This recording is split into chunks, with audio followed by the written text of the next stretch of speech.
देखा था कि प्रोबेबिलिटी जो है हमारे पास रिकॉर्डिंग ऑन कर देंगे। रिकॉर्डिंग चल रही है।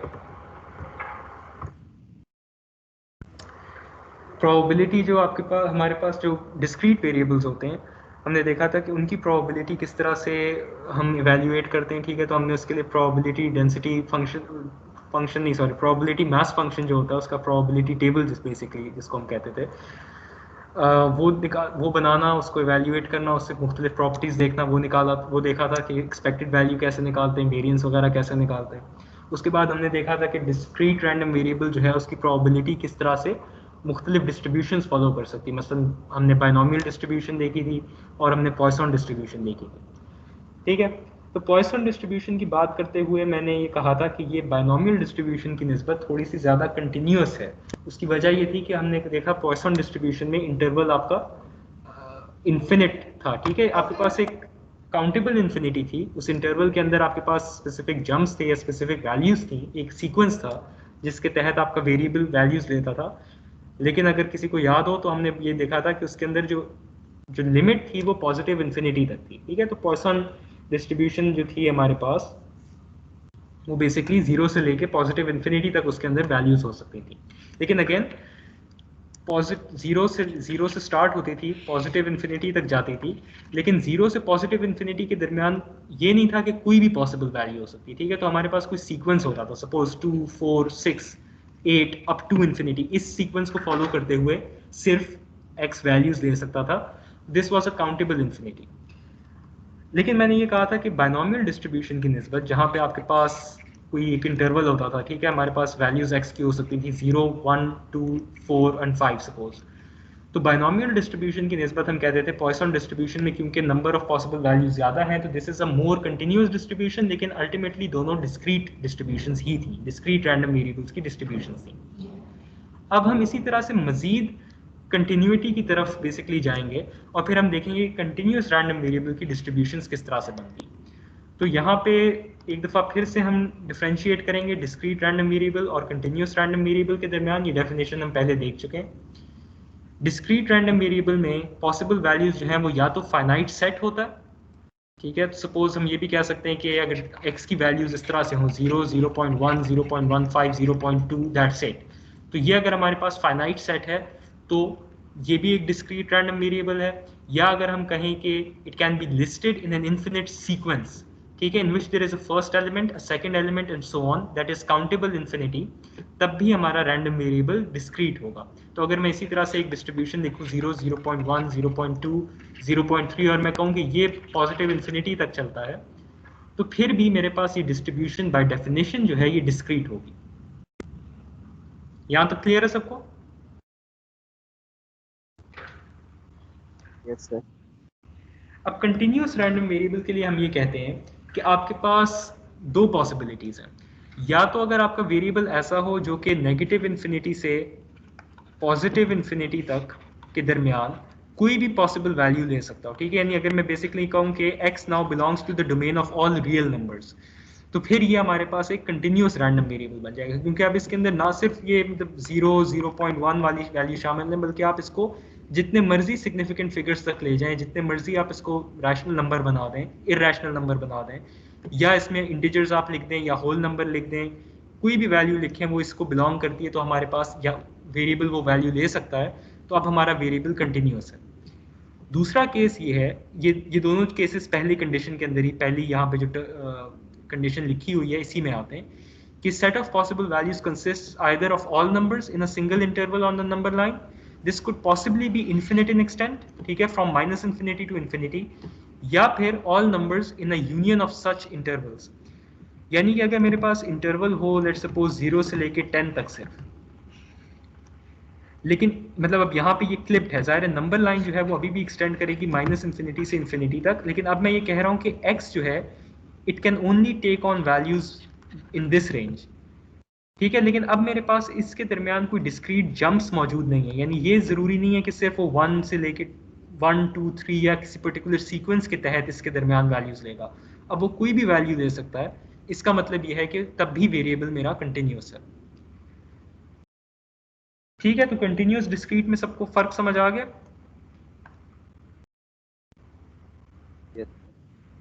जो इसकी सेकंड कंडीशन है, ये दोनों अगेन ये बातें हम पहले Yes, कर sir. चुके हैं। सेकंड कंडीशन ये कहती है कि no possible value of the variable has positive probability.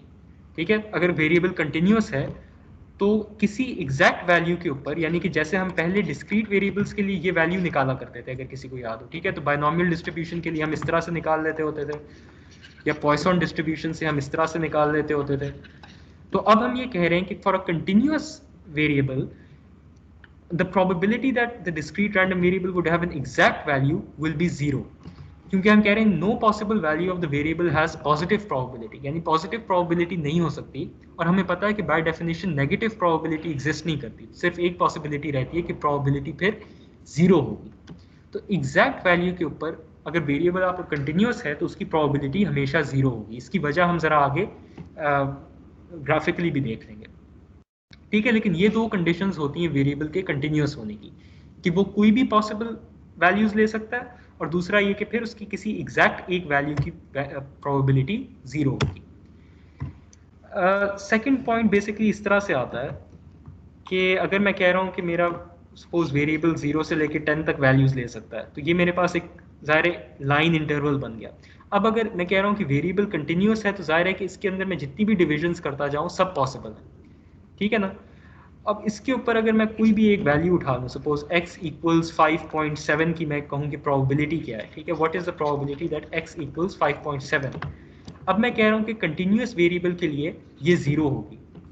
क्यों? इसकी वजह ये है कि अब मेरे पास जो प्रोबेबिलिटी है वो डिवाइडेड है बेसिकली एक इन्फिनिट नंबर ऑफ वैल्यूज। अब मेरे पास 0 से लेके 10 तक इन्फिनिट पॉसिबल वैल्यूज हैं जो कि वेरिएबल ले सकता है। तो अगर मैं उसमें से कोई एक एग्जैक्ट वैल्यू उठाऊंगा तो जाहिर है कि वो again would be insignificant compare to the entire interval जो पॉसिबल है। इस वजह से उसकी प्रोबेबिलिटी जीरो होगी। अब अगेन अगर मेरे पास यही इंटरवल पॉसिबल है, इसका मतलब यह है कि इस इंटरवल के अंदर x के होने की प्रोबेबिलिटी 1 होगी, क्योंकि ये सैम्पल स्पेस को रिप्रेजेंट करेगा। इसके अंदर अगर मैं एक छोटा सब इंटरवल उठाऊं, लेट्स सपोज x इक्वल्स 4 से 5.7, तो ये हो सकता है नॉन जीरो हो, ठीक है। इसकी प्रोबेबिलिटी हो सकता है नॉन जीरो, क्योंकि ये रिप्रेजेंट कर रहा है एक पर्टिकुलर हिस्सा इस बड़े इंटरवल का। लेकिन जब मैं सिर्फ एक पॉइंट उठाता हूं तो वो हमारे पास इंटरवल की निस्बत इनसिग्निफिकेंट होगा। सही है। तो सेकंड कंडीशन बेसिकली इस वजह से आती है कि अब हमारे पास नंबर ऑफ पॉसिबिलिटीज इन्फिनिट हो गई। तो this is basically an extension of the first condition, लेकिन ये अब हमें प्रोबेबिलिटी टर्म्स के अंदर उस चीज की रिप्रेजेंटेशन दिखा रही है। ठीक हो गया?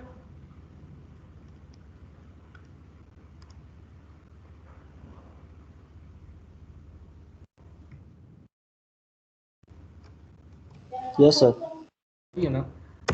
अच्छा, अब यहाँ पे कुछ एग्जाम्पल्स हैं, प्रैक्टिकल या फिजिकल एग्जाम्पल्स हैं कुछ वेरिएबल्स की, जो कि हम कह रहे हैं कंटिन्यूअस रैंडम वेरिएबल्स होंगे, यानी कि अब हम इनको कंटिन्यूअस ट्रीट करेंगे। ठीक है, यहाँ पे पहली एग्जाम्पल दी जा रही है कि अगर आप किसी लेक की डेप्थ मेजर कर रहे हैं, ठीक है, तो अब जाहिर है वो एक नेचुरल फीचर है, और मुख्तलिफ लोकेशंस के ऊपर किसी भी समंदर में या दरिया में या लेक में या रिवर में आप जाएं, तो जाहिर है उसकी जो डेप्थ होती है वो कहीं पे भी कांस्टेंट नहीं होती है। अगर आप एक पॉइंट से दूसरे पॉइंट पे जाएं तो वेरी करती है। अब वो डेप्थ की वैल्यू एग्जैक्टली क्या होगी, जाहिर है कि इस तरह से ज़मीन नहीं बनी कि वो स्टेप्स के अंदर उसमें इंक्रीमेंट हो, ठीक है। तो उसके जैसे अगर आप सी बेड देखें तो उसमें जनरली एक स्लोप होता है, एक स्मूथ ट्रांजिशन होता है फ्रॉम शैलो टू डीप। तो इसका मतलब ये है कि जो आपकी डेप्थ आप मेजर करेंगे किसी एक पर्टिकुलर पॉइंट पे, उसकी कोई वैल्यू एग्जैक्ट सीक्वेंस नहीं फॉलो करेगी, ज़रूरी नहीं है। तो इसलिए अब आपके पास वो जो डेप्थ का वेरिएबल है जिसको आप यहाँ पे अब x से रिप्रेजेंट करें, दैट इज हम कह रहे हैं कि कंटिन्यूअस वेरिएबल की एग्जांपल। इसी तरह सेकंड एग्जांपल में ये कहा जा रहा है कि अगर आप किसी केमिकल कंपाउंड की एसिडिटी मेजर कर रहे हैं या पीएच स्केल पे आप उसकी पीएच मेजर कर रहे हैं, तो ज़ाहिर है पीएच स्केल जो है आपके पास वो होता है फ्रॉम 0 to 14 बाय डेफिनेशन, ठीक है। स्केल इस तरह से डिफाइंड है, with 0 being acidic and 14 being alkaline. अब जो लेक वाली एग्जांपल थी उसमें डेप्थ आपकी क्या हो सकती है, starting from 0 it can effectively go up to positive infinity. अब जो आपके पास डीपेस्ट सीज हैं या ओशंस हैं, उनकी आपके पास कई हज़ार फुट तक उसकी डेप्थ हो सकती है, ठीक है। अब अगेन प्रैक्टिकल एग्जांपल में वुड नॉट एग्जैक्टली भी पॉजिटिव इन्फिनिटी, लेकिन एक बहुत बड़ा नंबर होगा जिसके दरमियान आपके पास बहुत सारी मतलब infinite number of smaller divisions होंगी। पीएच स्केल पे अगर आप आए तो यहाँ पे आपको लिमिट पता है कि 0 से लेके 14 के दरमियान है, जो कि देखने में पहली एग्जांपल की निस्बत एक स्मॉलर लिमिट लगता है कि ये ज़्यादा मैनेजेबल है।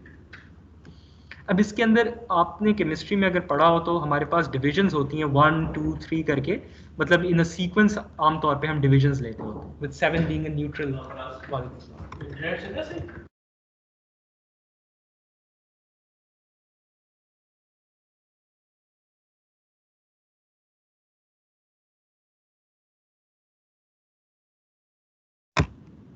जी, तो अभी हमारे पास जनरली तो हम ये कहते हैं कि हम उसको 1 के इंटरवल्स के ऊपर मेजर कर रहे होते हैं, लेकिन जाहिर है कि जो एसिडिटी है बाय मतलब इन नेचर जाहिर है वो इस तरह से वेरी नहीं करती। तो अगेन अगर हमारे पास 7 है न्यूट्रल पीएच, इसके दरमियान हमारे पास मजीद कुछ स्मॉलर इंटरवल्स हो सकते हैं। ठीक है, अगेन अब हम जा सकते हैं डाउन टू इरेशनल नंबर्स। जिस तरह यहाँ पे बात की जा रही है कि अगर आप 5.5 से 6.5 का इंटरवल उठाएं तो इसके दरमियान भी हमारे पास पीएच जो है वो कंटिन्यूस हो सकती है। सही है, यहाँ तक क्लियर है, सबको समझ आ रही है? Yes sir. अच्छा, अब आखिरी एग्जाम्पल भी इसी तरह की है, लेकिन इसमें सिर्फ बात ये की जा रही है कि कुछ सिचुएशंस में डिस्क्रीट और कंटिन्यूस वेरिएबल्स के दरमियान डिफरेंशिएट करना एक थोड़ा सा ग्रे एरिया के अंदर लाई करता है। ठीक है, आप डायरेक्टली ये नहीं कह सकते क्या ये हमारे पास वेरिएबल डिस्क्रीट है या कंटिन्यूस है। यहाँ पे बात की जा रही है वेटिंग टाइम की। ठीक है, सपोज आप नाई के पास जाते हैं तो यहाँ हेयर कट की बात हो रही है, अगर आपके पास आपसे पहले वहाँ पे कस्टमर्स मौजूद हैं तो ज़ाहिर है आप उनका इंतज़ार करेंगे। तो अब आप एक्स की मदद से जो आपका वेरिएबल है उससे ये डिनोट करें कि आपको कितनी देर इंतज़ार करना पड़ा। ठीक है, तो अब जाहिर है कि आपके पास है तो ये भी एक टाइम का पैरामीटर, तो दिस कुड बी कंटिन्यूअस। लेकिन अगर आप इन सारी तीनों एग्जाम्पल्स को देखें तो यहाँ पे डिपेंडिंग अपॉन आप मेजर किस चीज़ से करें, किस इंस्ट्रूमेंट से करें, उसकी प्रिसीजन क्या है, आप ये भी कह सकते हैं कि this is a discrete variable. मसलन अगर मैं वापस लेक वाली एग्जाम्पल पे जाऊँ तो हम कह सकते हैं कि अगर मैं डेप्थ मेजर कर रहा हूँ तो मैं कितना ही एक्यूरेट डेप्थ मेजर कर लूँगा। क्या मैं नैनोमीटर्स में मेजर करूँगा डेप्थ को? That is extremely precise. ज़्यादा रियलिस्टिक ये है कि मैं हो सकता है अगर आप खुद एमेच्योर बेसिस पे जाएं डेप्थ मेजर करने, आप किसी फुट रूलर को ले जाएं, ठीक है, तो आप नियरेस्ट सेंटीमीटर या नियरेस्ट ज़्यादा से ज़्यादा मिलीमीटर तक डेप्थ मेजर कर लेंगे। तो अगर आप उस तरह से देखें तो फिर से हमारे पास वो बात आ जाती है कि अब हमारे पास सेट इंटरवल्स हैं, सपोज मिनिमम 1 मिलीमीटर के, जिसके ऊपर आपके पास मेजरमेंट्स आ रही हैं। लेकिन अगेन फिर वो एक डिस्क्रीट नेचर की बात बन जाती है कि बाय डेफिनेशन हमारे पास अब वो जो जम्प्स आ गए या सीक्वेंस आ गए, तो this is a discrete variable. तो यहाँ पे हमारे पास थोड़ी सी वो डिफरेंशिएशन जो है अनक्लियर हो जाती है। ठीक है, तो यहाँ पे वो लेक वाली एग्जाम्पल की बात की जा रही है, इसको आप हिस्टोग्राम पे रिप्रेजेंट करें। ठीक है, तो यहाँ पे हम ये कह रहे हैं कि अच्छा अगर मैं एक मीटर वाला रूल ले जाऊँ, ठीक है, जो मीटर 1 मीटर वाला फुट होता है, अगर मैं उसकी मदद से डेप्थ मेजर करूँगा तो हो सकता है मैं नियरेस्ट 1 मीटर तक राउंड ऑफ करके डेप्थ मेजर कर सकूँ, क्योंकि उसकी प्रिसीजन इतनी नहीं है। ठीक है, तो उस केस में अगर मेरे पास डेप्थ है सपोज 0.5 मीटर्स तक की, तो उसको भी मैं राउंड ऑफ करके 0 मीटर्स ही कहूँगा। या अगर मेरे पास 0.5 से 1.5 मीटर्स के दरमियान है, उसको मैं 1 मीटर के तौर पे ही कैटेगराइज करूँगा। तो ये मेरे पास बज़ाहिर एक कंटिन्यूस प्रॉब्लम की, क्योंकि हमें पता है कि डेप्थ जो है वो कंटिन्यूस वेरी कर रही है, उसकी एक डिस्क्रीट फॉर्म बन जाती है। इसी तरह से अगर मैं एक ज़्यादा प्रिसाइज टूल ले जाऊँ, लेट सपोज मैं एक सोनार की मदद से या अल्ट्रासाउंड की मदद से मेजर करना शुरू करूं डेप्थ को, तो जाहिर है कि उसकी प्रिसीजन काफ़ी ज़्यादा होगी कंपेयर टू जो मैं पहले एग्जांपल दे रहा था। तो जैसे जैसे आप ज़्यादा प्रिसाइज इंस्ट्रूमेंट इस्तेमाल करेंगे, जिसका बेसिकली प्रिसीजन या जिस ऑर्डर ऑफ मेजरमेंट ज़्यादा अच्छा होगा, तो आपके पास ये जो डिस्क्रीट डिस्ट्रीब्यूशन थी ये ज़्यादा कंटिन्यूस होती जाएगी। यानी अगर मैं सपोज मीटर के बजाय नियरेस्ट सेंटीमीटर तक राउंड ऑफ करना शुरू करूं, तो इसी में मेरे पास हर मीटर के बार के अंदर अब जाहिर है कि 100 डिविजन्स बन जाएंगी।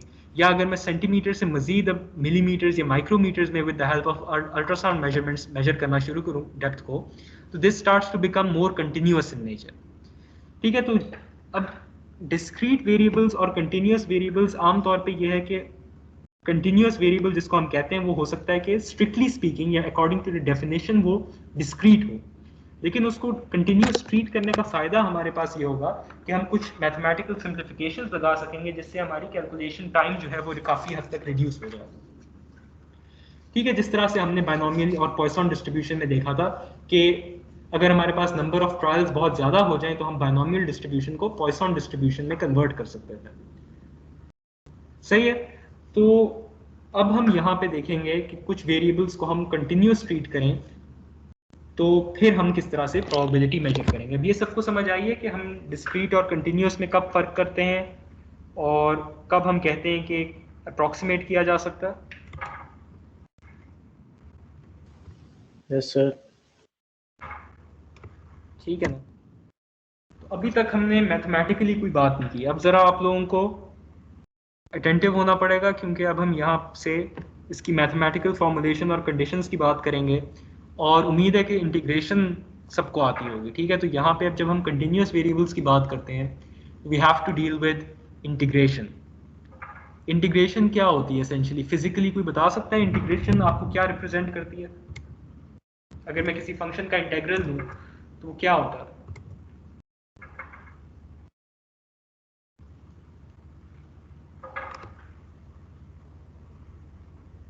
Area under the curve sir. जी बिल्कुल। तो इंटीग्रल जब आप किसी फंक्शन का लेते हैं तो area under the curve represent करता है। अब again area under the curve physically क्या है? जिस तरह अगर आप डिस्प्लेसमेंट का इंटीग्रल लें उससे हमें क्या मिलेगा? अगर आप डिस्प्लेसमेंट को का डेरिवेटिव लेते हैं, वेलोसिटी। ना ना ना वही ना, अगर आप डिस्प्लेसमेंट का डेरिवेटिव लेते हैं तो आपको वेलोसिटी मिलती है। वेलोसिटी का इंटीग्रल आप लेते हैं तो आपको डिस्प्लेसमेंट मिलता है। ऐसा ही है। Yes sir. Yes sir. ठीक है ना। वेलोसिटी जो होती है हमारे पास दैट इज एक्स डॉट, ठीक है, या dx बाई dt। तो जब आप वेलोसिटी इंटीग्रेट करते हैं तो आपको डिस्प्लेसमेंट मिलती है, या आप एक्सेलरेशन इंटीग्रेट करते हैं आपको वेलोसिटी मिलती है। ठीक है। तो इंटीग्रेशन जो है बेसिकली वो रिप्रेजेंट करती है एरिया अंडर द कर्व, या इसेंशियली समेशन रिप्रेजेंट करती है। ठीक है। तो अगर मैं एक फंक्शन बनाऊं, ठीक है, जेनेरिक कोई भी फंक्शन है एक वेरिएबल x के अगेंस्ट उसके फंक्शन का, ठीक है, कोई भी जेनेरिक फंक्शन है, अगर मैं इंटीग्रल लेता हूं इस फंक्शन का तो आप कह रहे हैं, बिल्कुल ठीक कह रहे हैं कि this represents the area under the curve. ठीक है। लेकिन आप लोगों ने हो सकता है एक न्यूमेरिकल इंटीग्रेशन का भी कॉन्सेप्ट पढ़ा हो, याद है किसी को क्या होता था न्यूमेरिकल इंटीग्रेशन या मेथड ऑफ ट्रेपेजॉइड्स, ट्रेपेजियम्स? सर किया हुआ है, भूल गया। बेसिकली उसके अंदर आप एरिया अंडर द कर्व निकालते थे इसको अप्रोक्सीमेट करके एज ट्रेपेजियम्स या स्क्वायर्स। ठीक है। तो बेसिकली हम ये करते थे कि हम एक पर्टिकुलर छोटे छोटे इंटरवल्स में इसको डिवाइड करते थे। हम कहते थे अच्छा ये वैल्यू है इसकी, हम इतना सा एक रेक्टेंगल बना लेते हैं लेट्स सपोज। ठीक है। तो इसकी इस रेक्टेंगल की एक सर्टेन हाइट होगी, एक सर्टेन विड्थ होगी। उसके बाद जाहिर है फंक्शन की वैल्यू चेंज हो रही है। यहाँ पे अगर सपोज तकरीबन उतनी है, उतना ही हाइट का एक और रेक्टेंगल आ गया, यहाँ पे बढ़ना शुरू हुई, अब हमारे पास एक बड़ा रेक्टेंगल आएगा, थोड़ा सा हायर रेक्टेंगल आएगा। ठीक है। इसी तरह यहाँ पे अगर आप वैल्यू निकालना चाहें तो इस तरह से निकालेंगे, और फिर हम कहते हैं कि एरिया अंडर द कर्व जो है वो रिप्रेजेंट होगा as the sum of the areas of all these individual rectangles. Right. ये याद आया कुछ थोड़ा बहुत? Yes sir. यस। ठीक है ना। तो इंटीग्रेशन जो होती है इसेंशियली वो समेशन होती है। ठीक है। तो अगर मैं इसको न्यूमेरिकली रिप्रेजेंट करूं तो इसको मैं ऐसे भी लिख सकता हूं as summation from x equals to a up to x equals to b of this function. अभी मैं सॉरी dx जाहिर समेशन के साथ नहीं आएगा। इसकी क्या वजह है, मैंने समेशन फॉर्म में इसको क्यों रिप्रेजेंट किया? देखें, असल में मैं ये बताना चाह रहा हूं कि ये हमारे पास कंटिन्यूस जो वेरिएबल है इसकी डेफिनेशंस जो हैं या इसके जो ट्रीटमेंट है वो डिस्क्रीट वेरिएबल से कोई अलहदा नहीं है। ठीक है। तो जिस तरह से डिस्क्रीट वेरिएबल में हम कहते थे कि, या हम हिस्टोग्राम्स जब बनाते थे, अगर आपको याद हो शुरू में जब हमने हिस्टोग्राम्स बनाए थे और उनकी क्लास बिट्स अनइक्वल होती नहीं तो हम कहते थे कि जो प्रोबेबिलिटी या फ्रीक्वेंसी है let's suppose for a histogram जब आपको याद हो अगर के डिस्क्रीट डेटा के हमने बनाना देखे थे तो हम कहते थे कि फ्रीक्वेंसी ऑफ अ क्लास जो है वो बराबर है frequency density multiplied with class width के। याद है किसी को?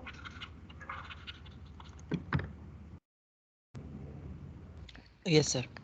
तो उसमें हमारे पास Yes, y sir. एक्सिस पे फ्रीक्वेंसी डेंसिटी होती थी और जाहिर है x एक्सिस पे क्लासेस होती थी। तो ये मैंने यहाँ पे बार्स बनाए थे ये रिप्रेजेंट करते थे क्लास विड्थ को। ठीक है ना, या मतलब हिस्टोग्राम की क्लासेस को, और फिर जो इनकी आप लिमिट्स देखेंगे तो those would be the class widths. तो अगर मैं फ्रीक्वेंसी का इस तरह से ग्राफ बनाऊं फ्रीक्वेंसी डेंसिटी वाले स्केल पे, तो फिर जो एरिया अंडर द कर्व है वो मुझे फ्रीक्वेंसी देता था। ठीक है, तो यहाँ पे हम ये कर रहे हैं कि कंटिन्यूअस प्रोबेबिलिटी डिस्ट्रीब्यूशंस को हम डिफाइन करते हैं with the help of a frequency density function.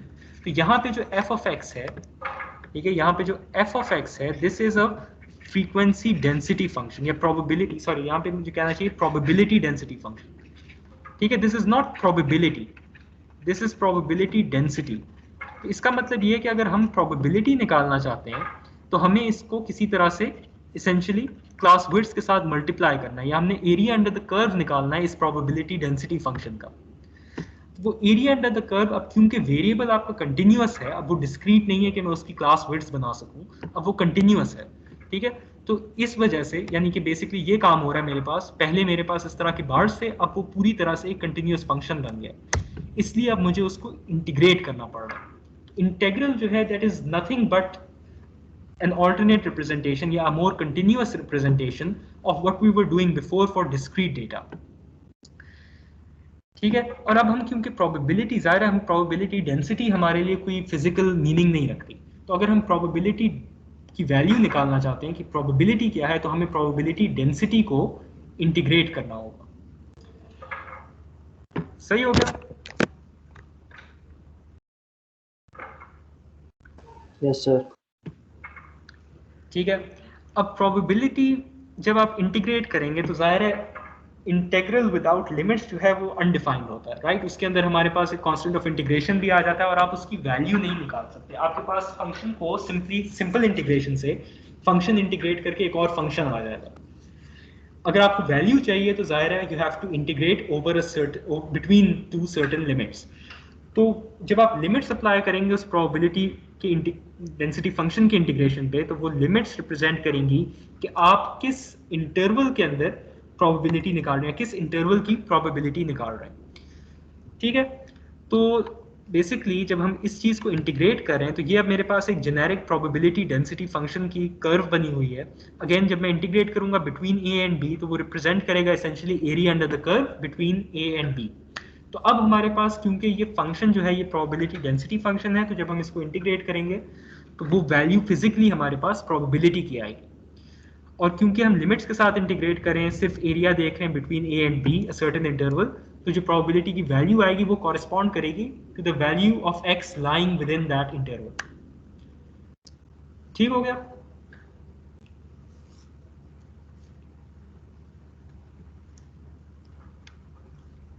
Yes sir.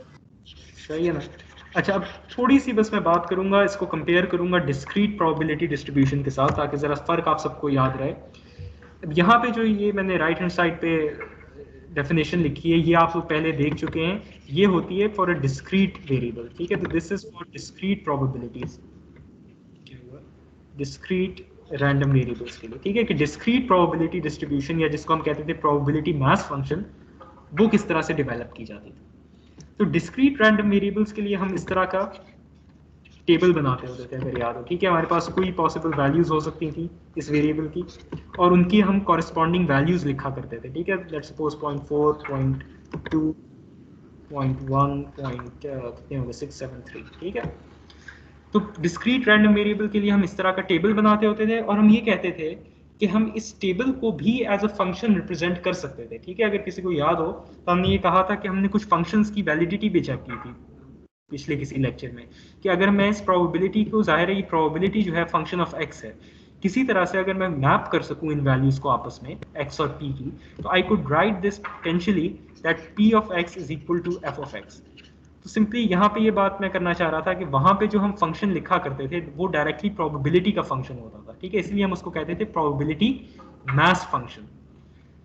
यहाँ पे जो हमारे पास एफ ऑफ एक्स का फंक्शन है ये प्रोबेबिलिटी डेंसिटी का है, तो this is not directly map to probability. बताता हमें इसेंशियली आखिर में प्रोबेबिलिटी ही है, लेकिन उस तरह से डायरेक्टली मैप नहीं है जिस तरह यहाँ पे हम कहते थे कि एफ ऑफ एक्स जो वैल्यू है वो डायरेक्टली प्रोबेबिलिटी ही की वैल्यू है।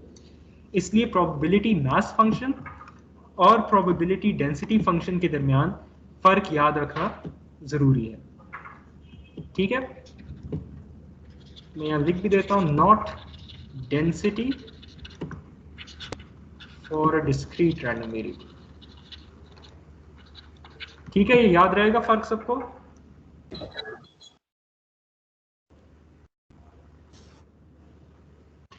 Yes sir. अच्छा, अब जाहिर है प्रोबेबिलिटी की हमने दो बड़ी बेसिक किस्म की कैरेक्टरिस्टिक्स देखी थी, जहाँ पे हमने बेसिक प्रोबेबिलिटी डिफाइन की थी कि होती क्या। हमने कहा था कि प्रोबेबिलिटी जो है नॉन नेगेटिव होती है, ठीक है ना, हमेशा it must always be greater then और इक्वल टू जीरो। दूसरी कंडीशन हमने ये देखी थी कि प्रोबेबिलिटी अगर हम पूरी सैम्पल स्पेस की निकालें तो वो हमेशा 1 आनी चाहिए, ठीक है। तो मैक्सिमम जो प्रोबेबिलिटी की वैल्यू पॉसिबल है दैट इज 1। तो ये दो कंडीशंस हमने देखी थी, यहाँ नीचे लिखी हुई भी हैं डिस्क्रीट वेरिएबल्स के लिए, ठीक है। अब जाहिर है यही दो प्रॉपर्टीज, अब ये प्रोबेबिलिटी की बेसिक प्रॉपर्टीज हैं, ये वेरिएबल की नेचर पे डिपेंड नहीं करती। इसका मतलब कंटिन्यूअस रैंडम वेरिएबल के लिए भी जो भी हम प्रोबेबिलिटी डेंसिटी फंक्शन लिखें, जाहिर है हम प्रोबेबिलिटी डेंसिटी फंक्शन की मदद से प्रोबेबिलिटी निकालेंगे, तो वो फंक्शन इस तरह का होना चाहिए जो कि इन दो बेसिक कैरेक्टरिस्टिक्स को सेटिस्फाई करता हो, कि हम जो भी फंक्शन लिखें वो इस तरह का होना चाहिए कि जब हम उसकी मदद से इंटीग्रेशन करके उसकी वैल्यू निकालें तो प्रोबेबिलिटी की वैल्यू नॉन नेगेटिव आए, और अगर हम पूरे पॉसिबल इंटरवल के ऊपर उसको इंटीग्रेट करें तो प्रोबेबिलिटी की वैल्यू 1 आए। तो किसी भी प्रोबेबिलिटी डेंसिटी फंक्शन की वैलिडिटी चेक करने की ये दो कंडीशंस होती हैं। याद रहे कि यहाँ पे एफ ऑफ एक्स जो है वो डेंसिटी फंक्शन को रिप्रेजेंट कर रहा है, प्रोबेबिलिटी की फाइनल आंसर को रिप्रेजेंट नहीं कर रहा, ठीक है। लेकिन जब हम इंटेग्रल के अंदर एक, ज़ाहिर इंटेग्रल साइन नहीं चेंज करेगा इसका, तो जब हम इंटेग्रल के अंदर एक नेगेटिव फंक्शन अगर डालेंगे तो आंसर हमारे पास नेगेटिव ही आएगा। इसलिए ये पहली बात प्रोबेबिलिटी की नॉन नेगेटिविटी के लिए ये जरूरी है कि फंक्शन जो है density function that itself must also be non negative. सही है?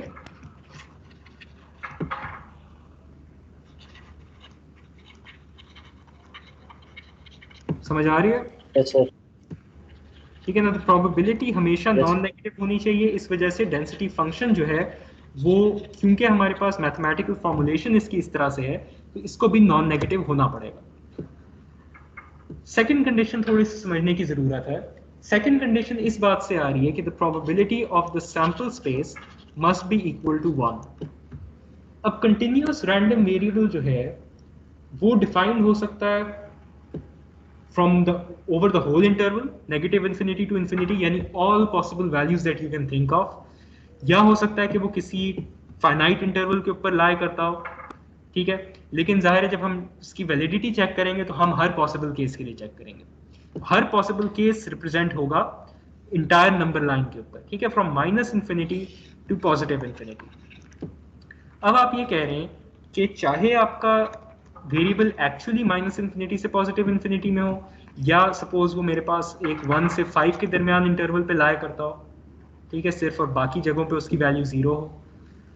इन आइदर केस, अब जरूरी चीज ये है कि जब भी आप इसका एरिया एवेल्युएट करेंगे अंडर द कर्व, यानी कि आप इसको इंटीग्रेट करें ओवर ऑल पॉसिबल लिमिट्स, तो इसका आंसर 1 आए, ठीक है। अब अगर आपका कंटिन्यूस रैंडम वेरिएबल इस तरह का है कि वो सिर्फ एक इंटरवल के अंदर लाया करता है, ठीक है, 1 से 5 के दरमियान लाया करता है, इसका इसेंशियली मतलब ये होगा कि फिर अगर आप नेगेटिव इन्फिनिटी तक एक्सटेंड करें तो इसकी value up to negative infinity 0 होगी, राइट, और पॉजिटिव इन्फिनिटी तक भी इस इंटरवल के बाहर 0 होगी।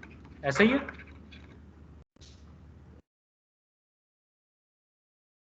Yes sir. ठीक है ना। तो अगर इंटरवल के अंदर भी लाया सर करता इसके है, बाहर जी, 0 होगी। जरूरी नहीं है, लेकिन मैं कह रहा हूं अगर इसके आप बाहर 0 होगी सर। ऐसा है कि इंटरवल के अंदर ही वो लाई करता है, तो इसका मतलब ये कि फिर उस इंटरवल के बाहर फिर 0 होगी, अगर वेरिएबल ऐसा है। ऑल्टरनेटली वेरिएबल ऐसा भी हो सकता है जो कि हर जगह डिफाइंड हो, ठीक है, तो इस तरह की भी डिस्ट्रीब्यूशन पॉसिबल है।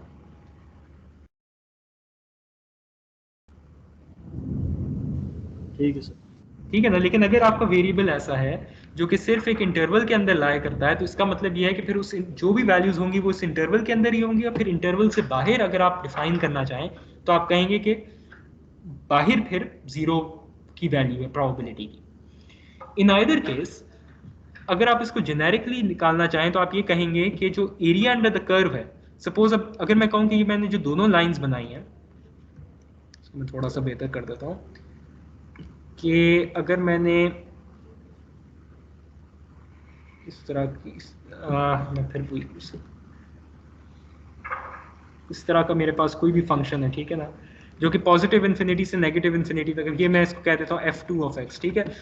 दोनों मेरे पास फंक्शंस हैं, ये वाला मेरे पास f1 ऑफ x था, ये कंफ्यूजिंग हो रहा है। बहरहाल इन अदर केस बात ये है कि अगर दोनों मेरे पास वैलिड प्रोबेबिलिटी डेंसिटी फंक्शंस हैं, तो इन दोनों का अगर मैं area under the curve evaluate करूं तो वो मेरे पास 1 के बराबर आना चाहिए, क्योंकि अगर मैं पूरे इंटरवल पे इंटीग्रेट करूंगा तो इसका मतलब ये है कि I am covering the entire sample space, ठीक है ना।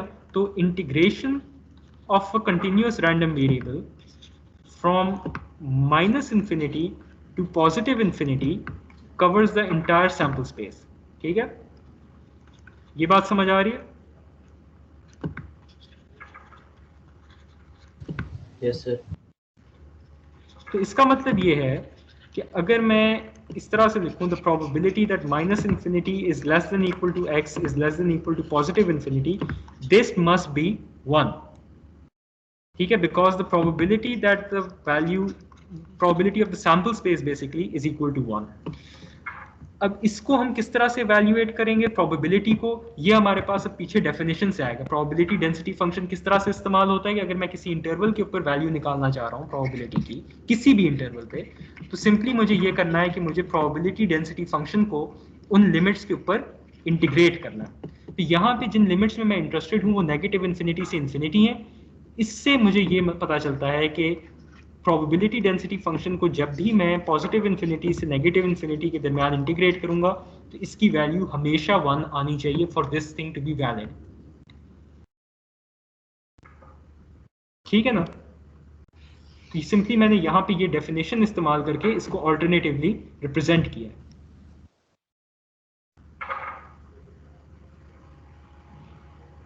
सही है, तो अब ये समझ आ रही है हम ये दो कंडीशंस किस तरह से देख रहे हैं, क्यों देख रहे हैं।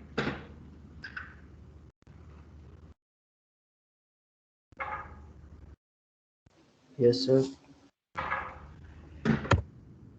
सैंपल की मदद से हम इसको अप्लाई करना देखेंगे, ठीक है।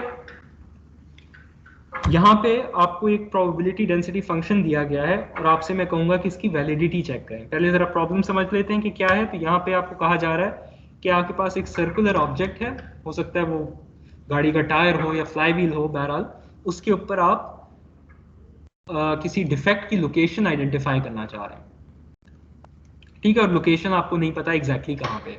आप एक रैंडम वेरिएबल की मदद से, अभी मैं ये नहीं कहता कि डिस्क्रीट है या कंटिन्यूस है, आप एक रैंडम वेरिएबल x की मदद से उस डिफेक्ट की एंगुलर लोकेशन जो है वो आइडेंटिफाई करना चाहेंगे। तो अब मेरे पास एक सर्कुलर ऑब्जेक्ट है, let's suppose positive x axis से हम क्लॉकवाइज देख रहे हैं, ठीक है, बेसिकली हम थीटा देख रहे हैं लेकिन हम उसको अब रिप्रेजेंट कर रहे हैं यूजिंग x, ठीक है। तो x in degrees represents the location of a particular defect inside this circular object, ठीक है। तो अगर ये मेरे पास व्हील है, हो सकता है मैं व्हील बैलेंसिंग करना चाह रहा हूँ, मैं देख रहा हूँ कि कहाँ पे मेरे पास मास इम्बैलेंस आ रहा है, लेट्स सपोज इस लोकेशन पे आ रहा है, ठीक है। तो अब ये मेरे पास x की वैल्यू कोई सर्टेन वैल्यू आ जाएगी जो कि इस एंगल से रिप्रेजेंट होगी। अब जाहिर है कि किस एग्जैक्ट एंगुलर लोकेशन के ऊपर डिफेक्ट लाई करेगा वो मेरे पास एक कंटिन्यूअस प्रॉपर्टी होगी या कंटिन्यूअस वेरिएबल होगा, ठीक है ना, क्योंकि जाहिर है एंगल जो है इट इज कंटिन्यूअस या इट कैन बी कंटिन्यूअस, क्योंकि मुझे नहीं पता डिफेक्ट लाजमी है कि एक डिग्री के फर्क पे ही हो सकता है किसी भी आधी डिग्री पे हो, 0.1 डिग्री पे हो, राइट। तो x would be a continuous random variable. सही, मेक सेंस?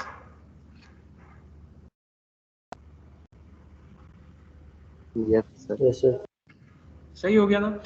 अच्छा, अब आपको प्रोबेबिलिटी डेंसिटी फंक्शन कोई यहाँ पे एक बड़ी बेसिक उसकी रिप्रेजेंटेशन दी गई है, एक बड़ा बेसिक फंक्शन दिया गया, लेकिन बहरहाल कह रहा है कि one possible probability density function for the variable x is given over here. अब यहाँ पे क्या कहा जा रहा है, जाहिर है मैंने आपको जिस तरह कहा कि continuous random variable by definition हमेशा माइनस इन्फिनिटी से पॉजिटिव इन्फिनिटी के दरमियान कोई वैल्यू ले सकता है, मतलब पॉसिबल है कि वो इन्फिनिटी टू इन्फिनिटी के दरमियान लाई करे।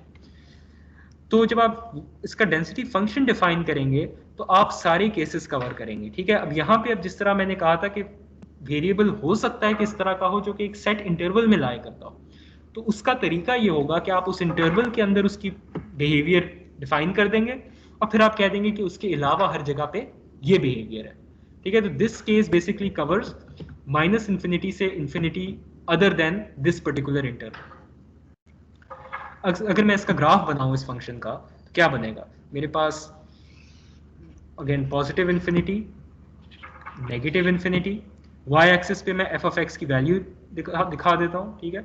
यहाँ पे लेट सपोज मैं कह रहा हूँ कि x इक्वल 0 है और इधर पे मेरे पास एफ ऑफ एक्स का एक्सिस है, ठीक है। तो ये कोई मुझे बता सकता है कि ये डिस्क्रिप्शन इस फंक्शन की क्या कहती है, किस तरह का मुझे ग्राफ बनाना चाहिए?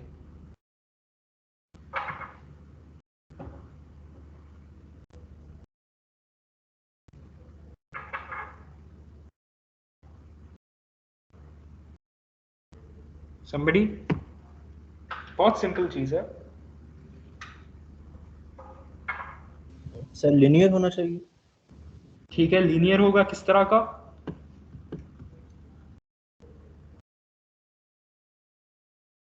मतलब बेसिकली मेरे पास यहाँ पे एक स्टेप फंक्शन टाइप का बनेगा क्योंकि वैल्यू ये वाली कांस्टेंट है, ठीक है। लीनियर है लेकिन मतलब इट्स एग्जैक्टली हॉरिजॉन्टल। तो जहां पे मेरे पास x की वैल्यू 0 है से लेके जहां पे लेट सपोज यहाँ पे x की वैल्यू मैं कहता हूँ 360 हो जाती है, इनके दरमियान इस फंक्शन की या y की सपोज एग्जैक्ट वैल्यू है 1/360 जो कि चेंज नहीं हो रही। तो यहाँ पे इसकी वैल्यू 1/360 इस इंटरवल में कांस्टेंट है। और इसके अलावा हर जगह पे इस फंक्शन की वैल्यू जो है वो 0 हो जाती है, यानी कि इस इंटरवल से मैं जैसे ही बाहर जाऊंगा तो ये फंक्शन की वैल्यू 0 हो जाएगी। इसी तरह अगर मैं नेगेटिव इन्फिनिटी की तरफ इस इंटरवल से बाहर जाता हूं तो इस फंक्शन की वैल्यू 0 हो जाएगी, ठीक है। तो यहाँ पे सिर्फ इस इंटरवल के अंदर मेरे पास एफ ऑफ एक्स की वैल्यू 1/360 है। जैसे ही मैं इस इंटरवल से बाहर जाता हूँ एफ ऑफ एक्स बिकम 0, चाहे वो पॉजिटिव इन्फिनिटी साइड पे हो चाहे वो नेगेटिव इन्फिनिटी साइड पे हो। सही हो गया?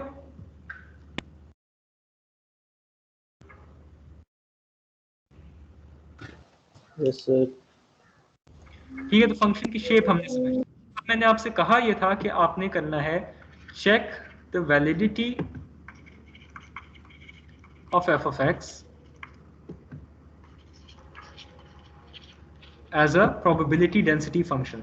तो आपने ये देखना है कि क्या ये प्रोबेबिलिटी डेंसिटी फंक्शन के क्राइटेरिया पे पूरा उतरता है या नहीं। पहली कंडीशन क्या थी?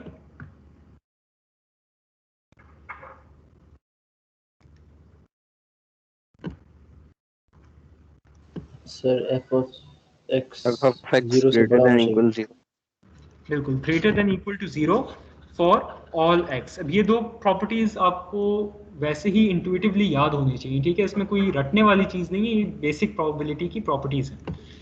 पहला ये कहता है कि प्रोबेबिलिटी नॉन नेगेटिव होनी चाहिए। बाय एक्सटेंशन इसका मतलब ये है कि F of X must be greater than equal to 0 for all X, ठीक है। ऑल एक्स का मतलब ये है for X from minus infinity to positive infinity for a continuous variable, ठीक है। तो ये कंडीशन हम देख सकते हैं, सिंपली हम इसकी डेफिनेशन देखें इस फंक्शन की तो उससे भी हमें नजर आ रहा है कि कहीं पे भी कोई नेगेटिविटी की बात नहीं हो रही, कहीं पे भी f की वैल्यू नेगेटिव पॉसिबल नहीं है, ठीक है। सो बाय डेफिनेशन हम डायरेक्टली ये कह सकते हैं कि दिस इज सेटिस्फाइड, ठीक है ना, by definition of F of x, ठीक है, of F of x in the question. इस पर्टिकुलर फंक्शन जिस तरह ये वाला फंक्शन डिफाइंड है वो इस कंडीशन पे पूरा उतरता है, इसलिए पहली कंडीशन हमारी चेक है। सेकंड कंडीशन क्या कहती है? Area under the entire graph equals 1. बिल्कुल, तो area under the entire graph, या अगर मैं इसको कहूँ probability of sample space equals 1, या और एरिया अंडर ग्राफ इक्वल्स 1, इसको मैं मैथमेटिकली किस तरह से वेरीफाई करूंगा? इसकी बेसिकली मैथमेटिकल रिप्रेजेंटेशन ये थी कि minus infinity less than equal to X less than equal to infinity is equal to 1, और इसको फिर हम निकालते थे as the integral from minus infinity to positive infinity of F of X D X should equal to 1। ये condition थी हमारे पास, ठीक है। अभी हमने ये वेरीफाई नहीं की लेकिन ये कंडीशन है जो कि सेटिस्फाइड होनी चाहिए, ऐसे ही है। Yes sir. इसको मैं वेरीफाई कैसे करूं? मैं ये इंटेग्रल इवेल्युएट करूंगा, किसी को आता है?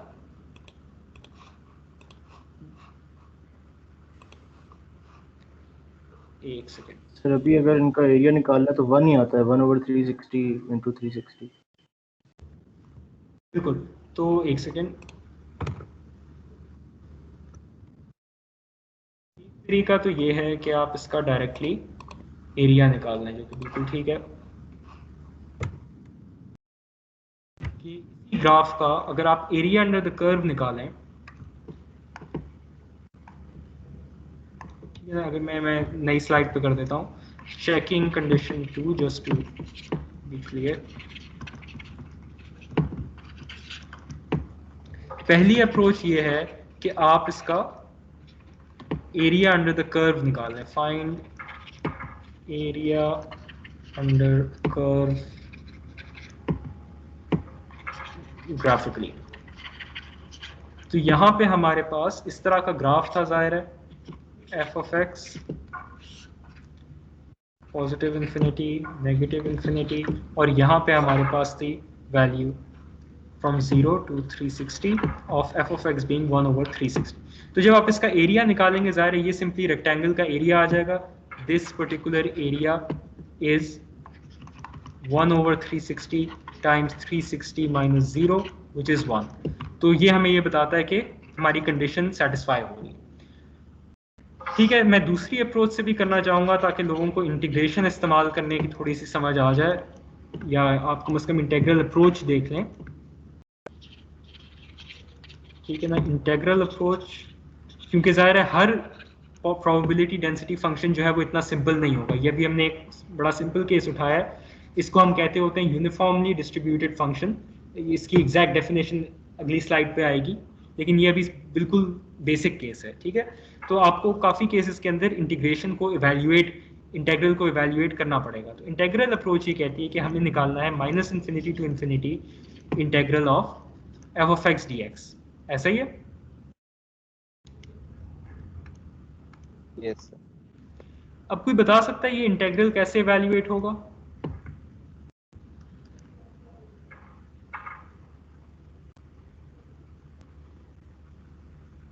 पीस वाइज फंक्शन के लिए इंटेग्रल कैसे अप्लाई करते होते हैं?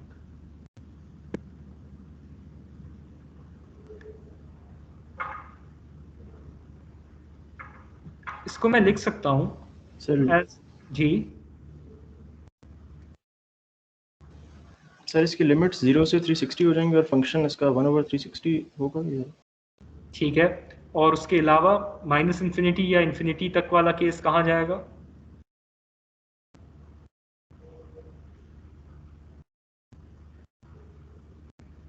आप वैसे सही बता रहे हैं, लेकिन मैं सिंपली पूरी तरह से इसलिए करना चाह रहा हूँ कि आपके पास ज़ाहिर है ये हो सकता है यहाँ पे कोई और फंक्शन भी हो, ठीक है ना, किसी और केस के लिए।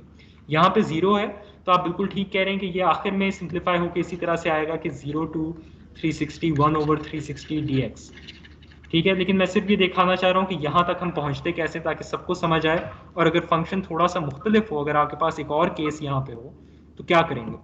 इसको आप बेसिकली स्प्लिट करते हैं लिमिट्स को -∞ से आपका जो पहला केस है 0 तक। ठीक है, तो आप बेसिकली ये कर रहे हैं कि आप इस नंबर लाइन को स्प्लिट कर रहे हैं 3 हिस्सों में अकॉर्डिंग टू जिस तरह से आपका फंक्शन डिफाइन है। ठीक है, तो अपनी कन्वीनियंस के मुताबिक इस फंक्शन को स्प्लिट कर सकते हैं, या इंटेग्रल जो है उसको स्प्लिट कर सकते हैं। इसकी वजह यह है कि इंटेग्रल हमेशा ज़ाहिर रिप्रेजेंट करा एरिया अंडर द कर्व, या जिस तरह मैंने पहले कहा था summation of areas under the curve. ठीक है ना, तो अगर आप इस कंटिन्यूअस इंटेग्रल को 3 छोटे कंटिन्यूअस इंटेग्रल्स के अंदर स्प्लिट करेंगे तो मैथमेटिकली इसमें कोई फर्क नहीं पड़ा। तो अब मैं ये कर रहा हूं कि पहले मैं निकाल रहा हूं area under the curve from -∞ to 0 as a continuous integral. यहां पे मैं कोई अप्रोक्सीमेशन नहीं कर रहा, this is exactly equal to the area under the curve from -∞ to 0 plus the area under the curve from 0 to 360 plus the area under the curve from 360 to +∞।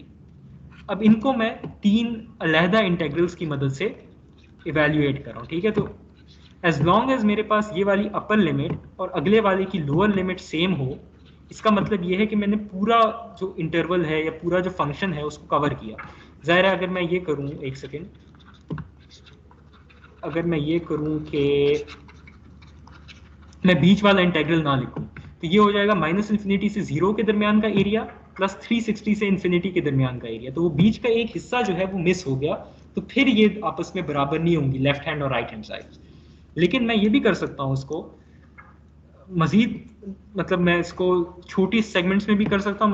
मसलन अगर मेरे पास कोई भी फंक्शन हो 1 से 5 मैंने इंटीग्रेट करना हो, इसको भी मैं इस तरह से लिख सकता हूँ 1 से 2 इंटीग्रेट किया, प्लस 2 से 4 इंटीग्रेट किया, प्लस 4 से 5 इंटीग्रेट किया, या इसी तरह 2 से 3 इंटीग्रेट किया, लेकिन फिर 3 से 5 अगला इंटीग्रेट किया, ठीक है। या फिर एक और ऐड कर दूं 3 से 4, 4 से 5। तो इसको मैं इस तरह से स्प्लिट कर सकता हूँ, सही है ना। ये इंटीग्रल की बेसिक प्रॉपर्टी है, इसमें कोई खास बात नहीं है।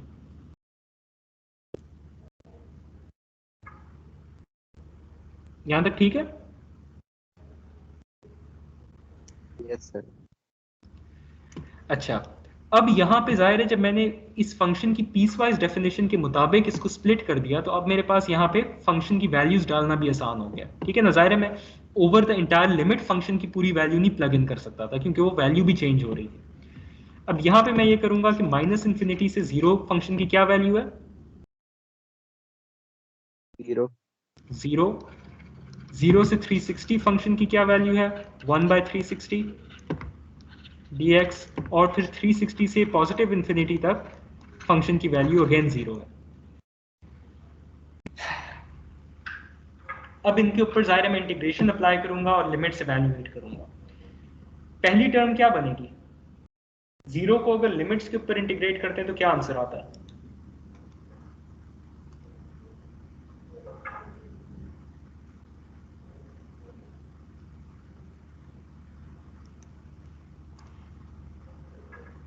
जीरो को अगर विदाउट लिमिट्स इंटीग्रेट कर दें तो क्या आता है? अगर मैं सिंपली इंटीग्रल 0 dx लिखूं तो क्या आता है?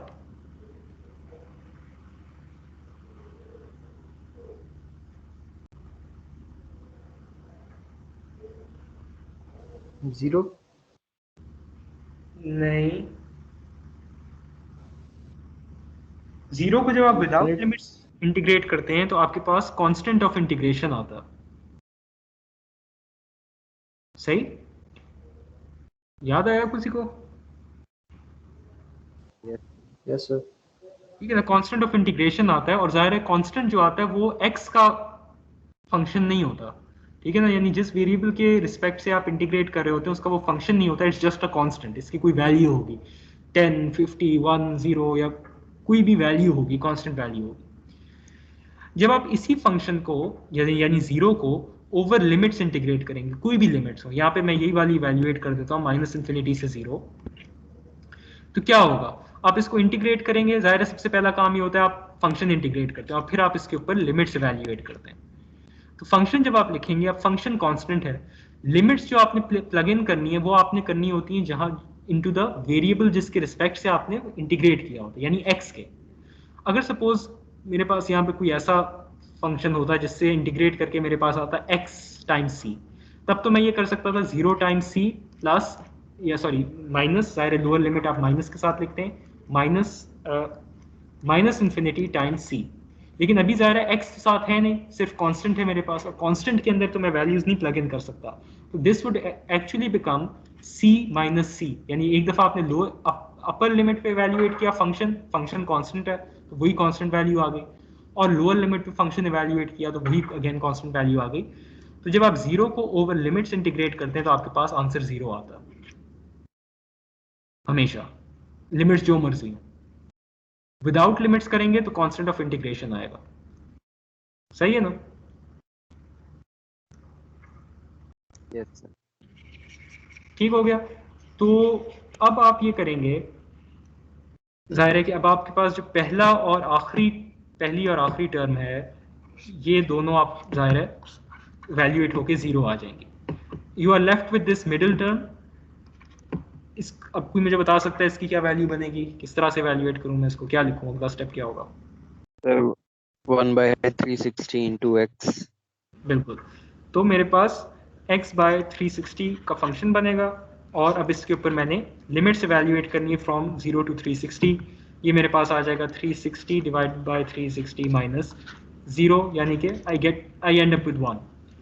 तो अब मैंने ये प्रूफ कर दिया, अगेन यही काम आपने बड़े आसानी से इस फंक्शन के लिए by area under the curve कर लिया था, लेकिन मैं ये सिर्फ इसलिए इंटीग्रेशन की मदद से कर रहा हूँ कि हमेशा फंक्शन जो है वो इतना सिंपल नहीं होगा। ये तरीका पहली अप्रोच अपनी जगह बिल्कुल वैलिड है, दैट इज ऑल्सो फाइन। तो यहाँ पे मैं ये कह सकता हूँ कि I have proven that this particular integral turns out to be 1, यानी कि जो सेकंड कंडीशन है वो भी सेटिस्फाई हो गई है। ठीक है, असल में हम क्या कर रहे थे, हम इस प्रोबेबिलिटी डेंसिटी फंक्शन की वैलिडिटी चेक कर रहे हैं। तो अब हमने ये प्रूव कर दिया कि दोनों वैलिडिटी कंडीशंस, यानी पहली जो थी नॉन नेगेटिविटी की और दूसरी थी कि हमारे पास एरिया अंडर द कर्व 1 आना चाहिए, दोनों कंडीशंस सेटिस्फाइड हैं। देयरफॉर एफ ऑफ एक्स जो यहाँ पे लिखा गया है, it is a valid probability density function. ठीक हो गया, सबको समझ आ गई? Yes, sir. चलिए, यस सर। अब थोड़ी सी बात करेंगे एक special case of probability density functions की, जो कि हम इत्तेफाक से ऑलरेडी देख चुके हैं पिछले एग्जाम्पल में, जो कि होती हैं यूनिफॉर्म डिस्ट्रीब्यूशंस। ठीक है, यूनिफॉर्म डिस्ट्रीब्यूशन हम तब कहते हैं कि किसी कंटिन्यूअस रैंडम वेरिएबल की यूनिफॉर्म डिस्ट्रीब्यूशन तब है जब उसकी प्रोबेबिलिटी डेंसिटी फंक्शन एक इंटरवल के ऊपर कांस्टेंट वैल्यू हो और उस इंटरवल से बाहर हर जगह जीरो हो, और उस इंटरवल के अंदर जो कांस्टेंट वैल्यू होनी चाहिए that should be the reciprocal of the difference in the limits of that interval. ठीक है, तो पहली बात ये कि it should only have a non zero value in a certain interval. ठीक है, तो उस इंटरवल से बाहर हर जगह जीरो हो उसकी वैल्यू प्रोबेबिलिटी डेंसिटी फंक्शन की। और दूसरी चीज ये है कि दैट वैल्यू जो है it depends upon the limits on that of that interval, depends on the limits of the interval। ठीक है, तो ये दो कंडीशंस अगेन यहाँ पे आपने देखनी है कि सिंपली ये नहीं है कि अगर मेरे पास एक फंक्शन है सर्टेन लिमिट्स के अंदर उसकी कोई भी वैल्यू हो, ठीक है, कांस्टेंट वैल्यू हो, मतलब मैं ये नहीं कह रहा कि a uniform distribution can have a value constant value c over the limits a to b and 0 otherwise, this is not a valid definition। ठीक है, ये वैल्यू जो है स्पेसिफिकली 1 ओवर b माइनस ए होनी चाहिए। b और a क्या है, वो लिमिट्स हैं उस इंटरवल की। ठीक है, तो आप basically again you are dealing with an infinite number line, लेकिन इसके ऊपर अब हम कह रहे हैं कि आपके पास एक सर्टेन इंटरवल डिफाइंड है a से लेके b तक, और हम कहते हैं कि ये रैंडम वेरिएबल की यूनिफॉर्म डिस्ट्रीब्यूशन तब कहलाएगी जब इसकी इस इंटरवल के अंदर एक नॉन जीरो वैल्यू होगी और इसके अलावा हर जगह फंक्शन की वैल्यू जीरो होगी। ठीक है, तो यहाँ पे F of X is zero, यहाँ पे F of X is zero, और यहाँ पे जो वैल्यू होनी चाहिए that must be equal to exactly 1 over b minus a, यानी 1 over upper limit minus lower limit. सही है, ये समझ आ गई?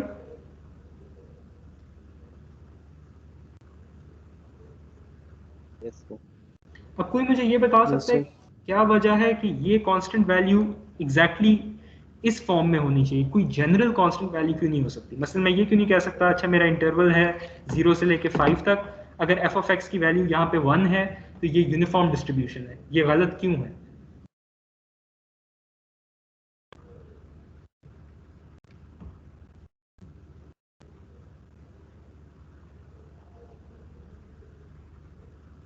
कोई आइडिया?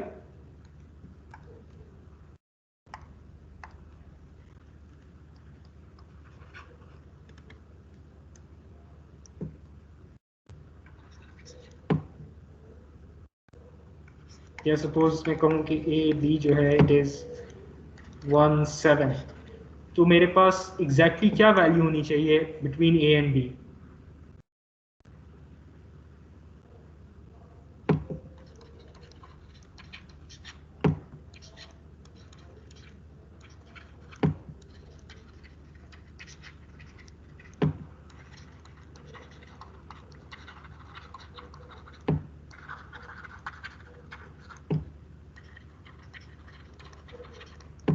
क्या ख्याल है? क्या वैल्यू होगी?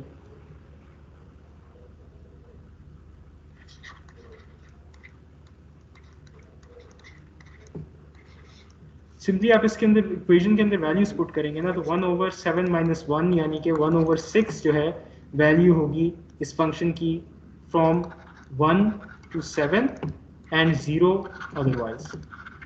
समझ आया यहाँ पे मैंने क्या किया?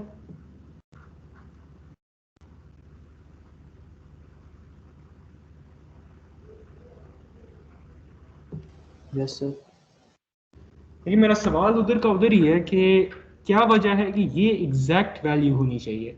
लेकिन इसकी वजह ये है कि हमने अभी बात की, ये एक प्रोबेबिलिटी डेंसिटी फंक्शन है। तो प्रोबेबिलिटी डेंसिटी फंक्शन वैलिड होने के लिए ये ज़रूरी है कि area under the entire curve जो है वो 1 के बराबर आए। ठीक है, तो इस टाइप के स्टेप फंक्शन का एरिया अंडर द कर्व क्या बनता है? जब आप इस तरह से डिफाइन करते हैं फंक्शन की वैल्यू को, तो एरिया अंडर द कर्व हमारे पास क्या आता है? Area under the curve is equal to function की वैल्यू, ठीक है ना, y में कितनी है 1/b - a multiplied with x की क्या वैल्यू है b - a। सिर्फ अगर आपके फंक्शन की वैल्यू ये हो तब आपके पास इसका आंसर 1 आता है, जो कि लाजमी आना चाहिए क्योंकि बाकी हर जगह फंक्शन की वैल्यू 0 है। Area under the curve must be 1 for this function to be a valid probability density function, right?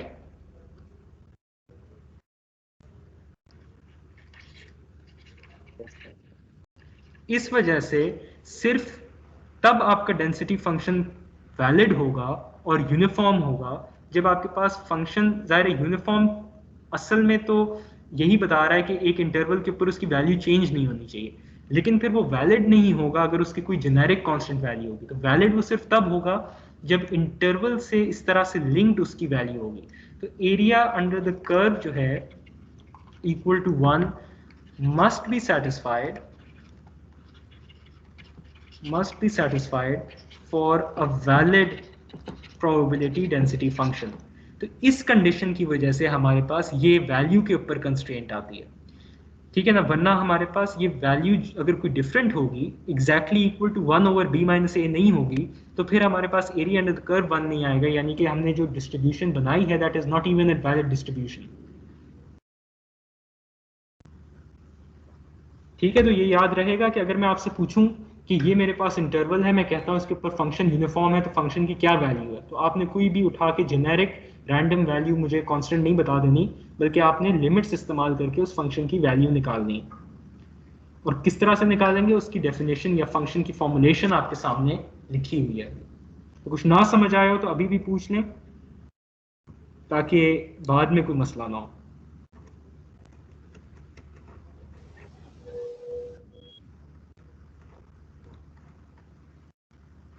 Clear है सबको?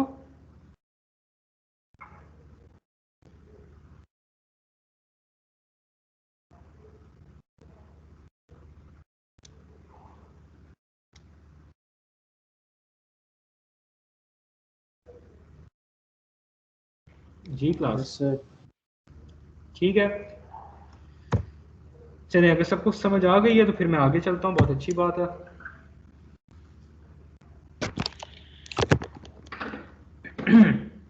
अच्छा, यहाँ पे हम ये देख रहे हैं कि किस तरह से रैंडम वेरिएबल जो है, कंटिन्यूअस रैंडम वेरिएबल, उसकी प्रोबेबिलिटी पॉइंट पे हम क्यों कहते हैं कि ज़ीरो है। ये अभी हमने लेक्चर के शुरू में डिस्कस की थी। कंटिन्यूअस रैंडम वेरिएबल की दो प्रॉपर्टीज़ थी या दो कैरेक्टरिस्टिक्स थी। एक ये कि कोई भी कंटिन्यूअस वैल्यू को ले सकता है एक इंटरवल के अंदर, चाहे वो इंटरवल इन्फिनिट हो या फाइनाइट हो। और दूसरी कंडीशन ये थी कि एट एन एग्जैक्ट वैल्यू या एट अ पर्टिकुलर पॉइंट उस फंक्शन की प्रोबेबिलिटी जो है वो ज़ीरो निकलेगी। तो वो ज़ीरो क्यों आएगी, इसको हम एक दफ़ा दोबारा मैथमेटिकल तरीके से देख रहे हैं। ठीक है, पहले तो मैंने आपको ये एक्सप्लेन कर दिया था कि उसकी फिजिकल रीज़न क्या है कि हमारे पास नंबर ऑफ डिविजन्स बहुत बढ़ गई और उसके अगेंस्ट एक पॉइंट जो है उसकी हैसियत इतनी नहीं रहती, इनसिग्निफिकेंट हो जाता। लेकिन मैथमेटिकली भी इसको प्रूव किया जा सकता है। ठीक है, अब ये याद रखें कि जब हम डिस्क्रीट रैंडम वेरिएबल की बात करते हैं, ठीक है, मैं यहाँ साइड पे ज़रा डिस्क्रीट रैंडम वेरिएबल के साथ भी कंपेयर करता जाऊँगा। तो डिस्क्रीट रैंडम वेरिएबल के लिए तो हम निकालते ही एट एन एग्जैक्ट वैल्यू थे, ठीक है। तो यहाँ पे भी ये बात की जा रही है कि जब आपके पास when x is a discrete random variable each possible value is assign positive probability, यानी अगर आप डिस्क्रीट रैंडम वेरिएबल का कोई टेबल बनाते थे, ठीक है, अगेन मैं ये अपनी तरफ से एक प्रोबेबिलिटी डिस्ट्रीब्यूशन देख रहा हूँ, ठीक है, तो इस तरह का कुछ हमारे पास एक टेबल बनता होता था 7 8, ठीक है ना, जिसकी प्रोबेबिलिटीज का सम आखिर में 1 निकलता था और हर एग्जैक्ट वैल्यू के अगेंस्ट प्रोबेबिलिटी की वैल्यू लिखी होती थी। फॉर एग्जांपल अगर मैं कहूँ x इक्वल टू 1 की क्या प्रोबेबिलिटी है, तो वो मुझे पता होती थी 0.3। और अगर मैं कहूँ कि what is the probability that x lies strictly between 0 and 1, तो ये हम कहते थे 0 है, राइट, क्योंकि हम कहते थे कि डिस्क्रीट रैंडम वेरिएबल जो है it can only take on exact values, तो उनके दरमियान वो लाई नहीं कर सकता। ये समझ आ रही है? Yes sir. ठीक है ना, तो इट डज नॉट, यहाँ पे सॉरी इनके सेंटर में discrete random variable cannot take on values between specified points, ठीक है। तो ये डिस्क्रीट रैंडम वेरिएबल की खसूसियत थी। अब कंटिन्यूस रैंडम वेरिएबल तो ज़ाहिर है एग्जिस्ट ही एक इंटरवल के दरमियान कंटिन्यूस रेंज पे करता है, यानी कि उसमें हम ये कह रहे हैं कि इस तरह के जंप्स नहीं है, ठीक है ना। तो अब जब मैं कंटिन्यूस रैंडम वेरिएबल के लिए एक पॉइंट पे एग्जैक्टली प्रोबेबिलिटी निकालना चाहूंगा, ठीक है, तो this is for continuous random variable. तो कंटिन्यूस रैंडम वेरिएबल की क्या डेफिनेशन थी प्रोबेबिलिटी की? ज़ाहिर हम वो निकालते थे प्रोबेबिलिटी डेंसिटी फंक्शन की मदद से। तो मैं ये कहता हूँ कि अगर एक इंटरवल के दरमियान मैं प्रोबेबिलिटी निकालना चाहूँ तो फिर मुझे इस इंटरवल के ऊपर इंटीग्रेट करना है, राइट, प्रोबेबिलिटी डेंसिटी फंक्शन को। अगर मैं एग्जैक्ट वैल्यू पे प्रोबेबिलिटी निकालना चाहता हूँ तो बेसिकली इसका मतलब ये है कि मैं लिमिट्स जो है इनको चेंज करके आपस में इक्वल कर रहा हूँ, ठीक है। तो lower limit would be equal to the upper limit, तब मेरे पास एक एग्जैक्ट पॉइंट के ऊपर वैल्यू निकलेगी। ऐसा ही है?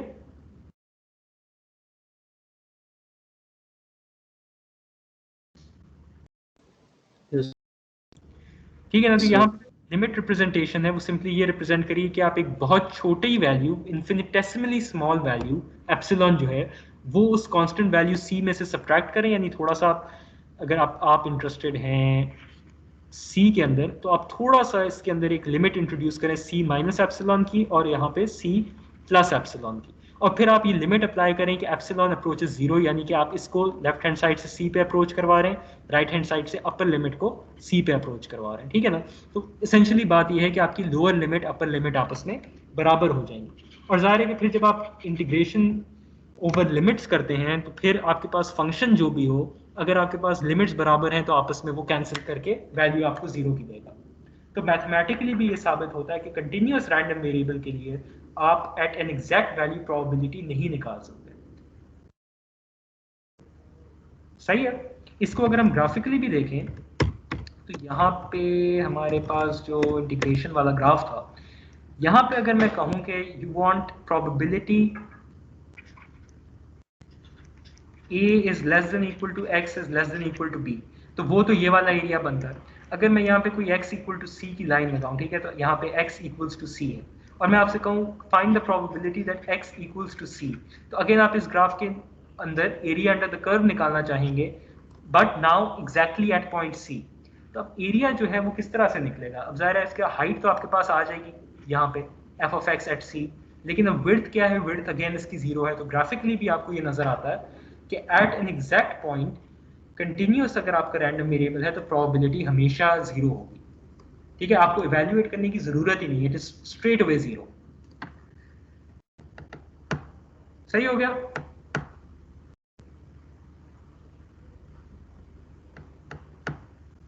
यस। अब इस बात की एक और सिग्निफिकेंस है, जब हम डिस्क्रीट रैंडम वेरिएबल्स की बात करते थे तो इससे बड़ा फर्क पड़ता था कि मैं कहूं एट लीस्ट, एट मोस्ट, या फिर लेस देन, इंक्लूसिव, इस तरह की बातों से, ठीक है। अगर मैं आपसे कहूं what is the probability, discrete random variable की बात कर रहा हूं, that x is greater than 5, तो हम लिखते थे x ग्रेटर देन 5, ठीक है। What is the probability that x is at least 5 का मतलब होता था x greater than equal to 5, और इनमें फर्क होता था क्योंकि फिर हम इसको सम करना शुरू करते थे, यहाँ पे 5 इंक्लूड करके, यहाँ पे 5 को निकाल के। ऐसे ही था, तो यहाँ पे हम स्टार्ट करते होते थे x इक्वल्स टू 6 से लेके प्लस आगे, यहाँ पे हम स्टार्ट करेंगे x equals to 5 plus probability x equals to 6 and so on. ऐसे ही था। Yes sir. Yes sir. अब यहाँ पे जब आप कंटिन्यूअस रैंडम वेरिएबल की बात करें तो हम कह रहे हैं कि एग्जैक्ट इक्वालिटी की कोई प्रोबेबिलिटी नहीं है, इक्वल टू 0 है। इसकी ये सिग्निफिकेंस बनती है कि अब जाहिर है हम जो भी प्रोबेबिलिटी निकालेंगे इस कंटिन्यूअस रैंडम वेरिएबल्स जहाँ पे इन्वॉल्व होंगे, हम प्रोबेबिलिटी हमेशा ओवर एन इंटरवल ही निकाल रहे होंगे। लेकिन अब इस इंटरवल के अंदर हम लेस देन इक्वल टू इस्तेमाल करें या सिंपली लेस देन इस्तेमाल करें या एक साइड पे लेस देन करें दूसरी पे दोनों करें, उससे कोई फर्क नहीं पड़ेगा। तो डायरेक्टली ये दोनों प्रोबेबिलिटीज आपस में बराबर होंगी, क्योंकि probability that x equals to a यानी कि ये वाली लाइन, या probability that x equals to b जो कि इस लाइन पे लाई करेगी, दीज प्रोबेबिलिटीज आर 0। तो कंटिन्यूअस रैंडम वेरिएबल के लिए इससे फर्क नहीं पड़ेगा, ठीक है। ये चीज़ आपको हेल्प करेगी सिंप्लीफाई करने के लिए आगे जब हम मुख्तलिफ डिस्ट्रीब्यूशंस देखेंगे कंटिन्यूअस वेरिएबल्स की। सही हो गया। वो अगर मैं वापस उस स्लाइड पे जाऊं तो यहाँ पे आपको वो सारी इक्वेशंस नजर आ रही हैं। अगर लेस देन इक्वल टू लिखूं तब भी बराबर है, सिर्फ लेस देन लिखूं तब भी बराबर है, एक जगह लेस देन इक्वल टू एक जगह लेस देन करूं तो भी कोई फर्क नहीं पड़ता, प्रोबेबिलिटी हर जगह पे सेम रहेगी, क्योंकि probability associated with x equals to a is 0 and probability associated with x equals to b is 0। ठीक हो गया। अब एक और एग्जांपल देख लेते हैं प्रोबेबिलिटी डेंसिटी फंक्शन की, या प्रोबेबिलिटी डेंसिटी फंक्शन से प्रोबेबिलिटी निकालने की। और यहाँ पे अब आपके पास आपको नजर आ रहा है डेंसिटी फंक्शन थोड़ा सा ज़्यादा कॉम्प्लिकेटेड है। तो यहाँ पे अब आपके पास यूनिफॉर्म डिस्ट्रीब्यूशन नहीं है, यानी यहाँ पे आपको नजर आ रहा है कि जिस इंटरवल की बात की जा रही है उस पर आपकी वैल्यू कांस्टेंट नहीं है। अब ये एक्सपोनेंशियल फंक्शन है, जिसका मतलब ये है कि you do not have a step type function, ठीक है। ये यूनिफॉर्म डिस्ट्रीब्यूशन अगेन नहीं है।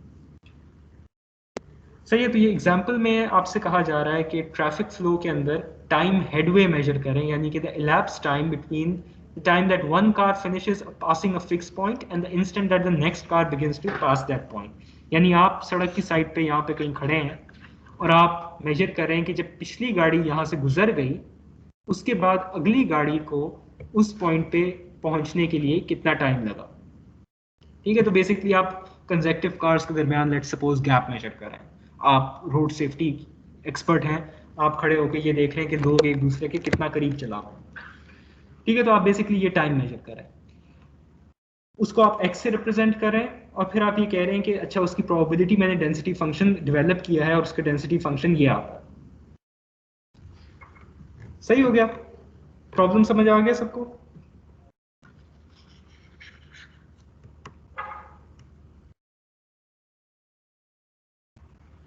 एक्सपेरिमेंट समझ आया कि यहाँ पे हो क्या रहा है।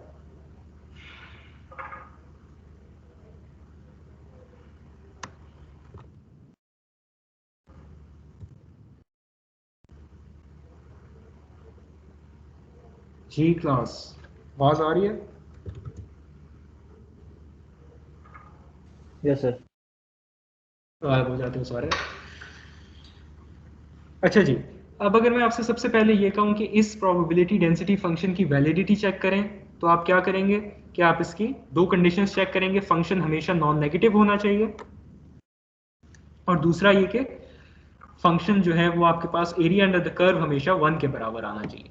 तो इस फंक्शन का अगर हम ग्राफ बनाएं, ठीक है, जो कि आपके लिए खुद बनाना ज़रा थोड़ा सा मुश्किल हो सकता है या टाइम टेकिंग होगा, बहरहाल बन तो जाएगा, वो इस तरह का बनेगा, ठीक है। कि हमारे पास जो फंक्शन है पीस वाइज अब डिफाइंड है for x greater than equal to 0.5, तो 0.5 जो है उससे कम हम कह रहे हैं कि प्रोबेबिलिटी हर जगह 0 है, ठीक है। तो यहाँ पे हमारे पास फंक्शन 0 आता है और यहाँ पे अचानक एक जंप आता है एट x इक्वल्स 0.5, जिसके बाद इस तरह का हमारे पास एक डिकेइंग फंक्शन आता है, ठीक है। तो ये सिर्फ आपको इस फंक्शन की शेप दिखाने के लिए कि अब जाहिर है आप इसको नहीं इसका जो एरिया अंडर द कर्व है वो आप नहीं निकाल सकते उस तरह से जिस तरह के आपने पहले निकाला था। और जाहिर है कि अब यहाँ पे आपके पास जो लिमिट है या इंटरवल है वो फाइनाइट नहीं है। अब ये ग्रेटर देन इक्वल टू 0.5 का मतलब है कि अब ये अप टू पॉजिटिव इन्फिनिटी जा रहा है, तो आप उस तरह से इसका एरिया अंडर द कर्व निकाल भी नहीं सकते। पहली कंडीशन यहाँ पे मैं लिख देता हूँ, सबसे पहले चेक करें, चेकिंग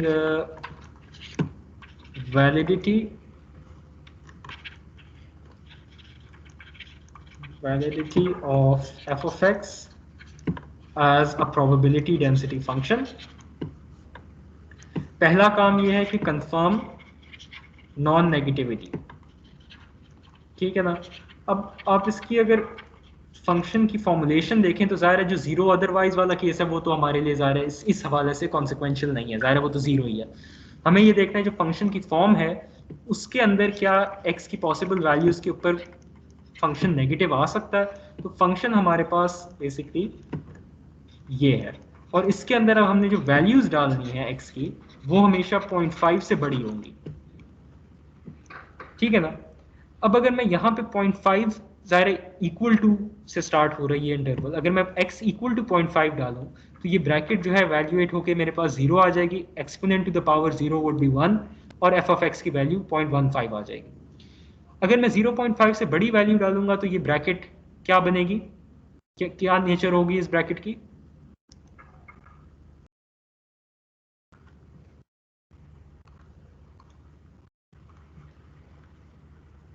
क्या ख्याल है? फ्रीज होगी sir value. At x equals 0.5 मेरे पास f ऑफ x जो है वो आ जाएगा 0.15। फॉर x ग्रेटर देन 0.5 मेरे पास जो ये वाली ब्रैकेट है ये हमेशा पॉजिटिव होगी।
जी क्लास आवाज आ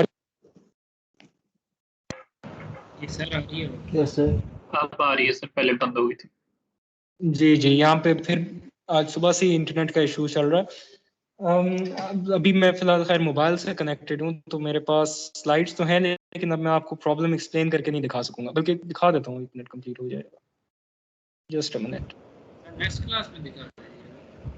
हाँ, नेक्स्ट क्लास में प्रॉब्लम तो अब नेक्स्ट क्लास में ही कंप्लीट करेंगे, लेकिन जो बात कर रहे थे उसको एक दफ़ा कंप्लीट कर लेते हैं बस, कि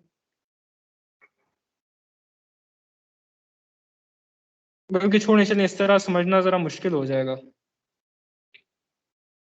यस सर, कोई नहीं, नेक्स्ट क्लास में करवा देंगे। आप लोगों के लिए तो कोई नहीं, जाहिर है अल्लाह मौका दे कम पढ़ने का। लेकिन चलें ठीक है, तो टाइम भी तकरीबन कंप्लीट ही है, तो ठीक है अगली दफ़ा इसको दोबारा से इस एग्जांपल से ही स्टार्ट कर लेंगे। ठीक है, अगली दफ़ा क्विज के लिए तैयार हो के आना है, अगली दफ़ा मैं डिले नहीं करूँगा, तो क्विज असाइनमेंट सेशन दोनों होंगे क्लास में, ठीक है। वेडनेसडे को होगा ना? क्या होगा? वेडनेसडे को होगा ना? जी, वेडनेसडे को होगा, क्विज और असाइनमेंट सेशन दोनों होंगे। क्विज के टॉपिक्स जो हैं वो आपकी असाइनमेंट का जो क्वेश्चन नंबर मैंने आपको चैट में भेजा था, शायद क्वेश्चन 4 था या 3 था, मुझे याद नहीं है, जो सिंपल डिस्क्रीट प्रोबेबिलिटी डिस्ट्रीब्यूशन से रिलेटेड था, जिसमें टेबल बना हुआ था, उसकी वैलिडिटी चेक करनी थी और उसकी एक्सपेक्टेड वैल्यू, फंक्शन की एक्सपेक्टेड वैल्यू निकालना, ये सारी चीज़ें। तो वो टॉपिक्स क्विज में आएंगे। असाइनमेंट में सब कुछ आ सकता है जो हमने आज से पहले तक पढ़ा था, ठीक है। तो बायनोमियल डिस्ट्रीब्यूशन, पॉइसन डिस्ट्रीब्यूशन, भी असाइनमेंट सेशन में शामिल हैं। ठीक हो गया? Okay sir. Okay sir. ठीक है, तो फिर आप लोग जा सकते हैं, आप लोगों की अटेंडेंस में लगा दूंगा शीट पे, so that won't be an issue. अल्लाह हाफिज। ओके सर, अल्लाह हाफिज़। अल्लाह हाफिज। ओके सर, रिकॉर्डिंग खराब कर दी है। रिकॉर्ड